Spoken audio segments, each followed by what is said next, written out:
Are you a humanitarian organization? I don't think so. The hostages, this is what we demand. No. No. No. No. Lors de cette manifestation à Yafo, devant le domicile d'Alessandra Ménégon, la représentante de la Croix-Rouge en Israël, beaucoup d'émotions étaient au rendez-vous. Ces voix venues de tout Israël témoignent de la palette de sentiments de la population israélienne, qui est loin d'apprécier la Croix-Rouge. Qu'elle quitte Yafo, qu'elle aille vivre à Gaza. Je ne pense pas qu'elle devrait être ici. Je ne pense même pas qu'elle devrait respirer le même air que moi en ce moment. Voilà certains de nos bureaux dans lesquels on gère nos opérations. Ici, c'est pour tout ce qui est coopération et sécurité économique.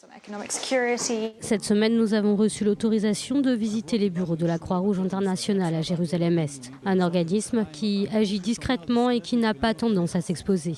Ses responsables affirment que c'est la meilleure façon d'apporter une aide humanitaire aux victimes de guerre dans le monde. Nous avons également d'autres équipes qui opèrent à Gaza et en Cisjordanie. Mais depuis plus de 70 jours, l'organisation n'a rencontré aucun des otages retenus par le Hamas à Gaza et ne leur a fourni aucune aide humanitaire ni médicaments. Elle affirme que ce n'est pas par manque de volonté, mais qu'elle est dans la capacité de le faire. Les gens pensent parfois que la Croix-Rouge est une organisation qui peut tout se permettre dans un conflit, qu'on peut intervenir n'importe où et accéder à n'importe quel endroit. Même si c'est ce qu'on essaye de faire, nous avons toujours besoin de l'accord des parties concernées. La neutralité fait partie des principes fondamentaux de la Croix-Rouge. Pour que son intervention soit acceptée par les deux côtés durant un conflit, elle ne doit pas prendre parti.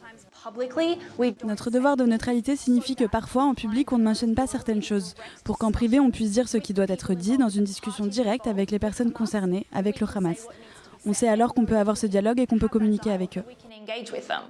Mais lorsque Mirjana Spoljaric, présidente de la Croix-Rouge, s'est rendue à Gaza il y a 2 semaines, elle a publié une vidéo qui indignait de nombreuses personnes.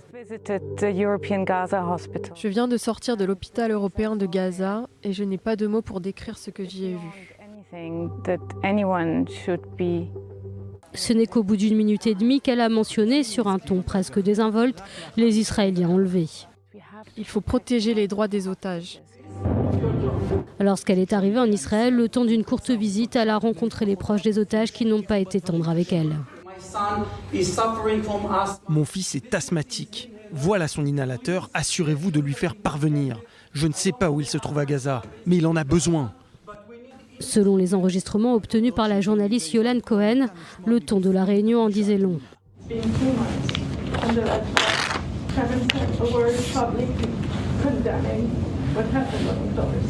We did. I did. Yes. This baby and this child didn't come back. Look. Wait, let me finish, please. Je suis sortie de la réunion vraiment secouée. Je ne comprends pas comment vous pouvez vous asseoir devant des gens qui vous expliquent que leurs proches sont dans une situation tellement difficile et avoir une réponse si froide et si mesurée. My son has a colitis disease and his medicine. I don't want my son that will come back in a black plastic bag. You've been at Gaza last week at the Palestinian hospitals.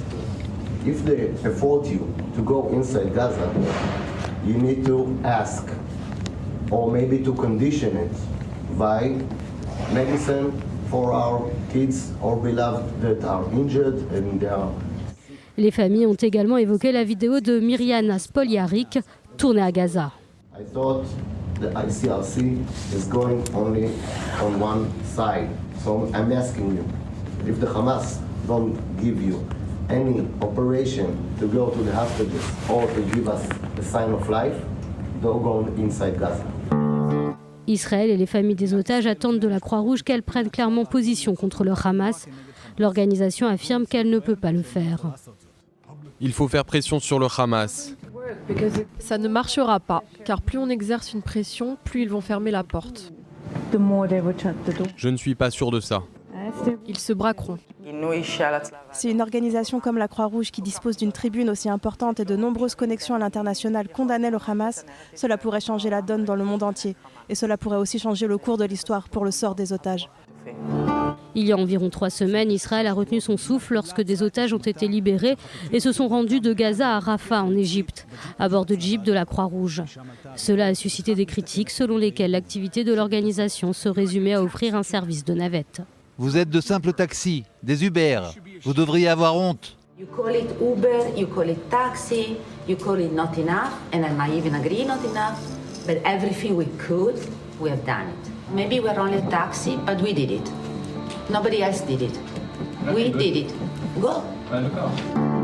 Après cette rencontre décevante, l'organisation des familles des otages a décidé d'intensifier sa lutte en plaçant un conteneur pour récolter des médicaments et du matériel médical sur la place des otages à Tel Aviv.